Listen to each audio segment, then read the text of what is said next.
சேலம் மாவட்டம் சங்ககிரி அருகே பழுதாகி சாலையோர் நின்ற லாரியின் மீது மற்றொரு லாரி மோதி ஓட்டுநர் உயிரிழந்தார். கூடுதல் விவரங்களை செய்தியாளர் ஆதி நாராயணன் வழங்க கேட்கலாம். ஆதி நாராயணன், வணக்கம். இது குறித்தான விவரங்கள். வணக்கம்.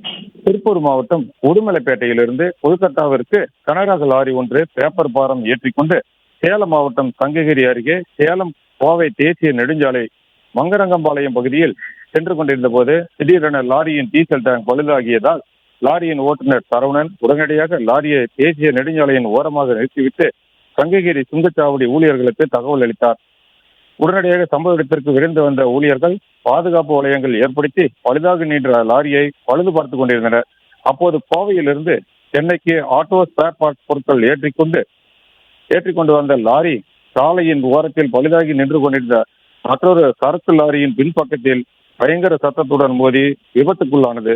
இந்த விபத்தில் தென்காசி மாவட்டம் புளியங்குடி பகுதியைச் சேர்ந்த ஓட்டுநர் ரமேஷ் இடுபாடுகளில் சிக்கி சம்பவ இடத்திலேயே பரிதாபமாக உயிரிழந்தார்.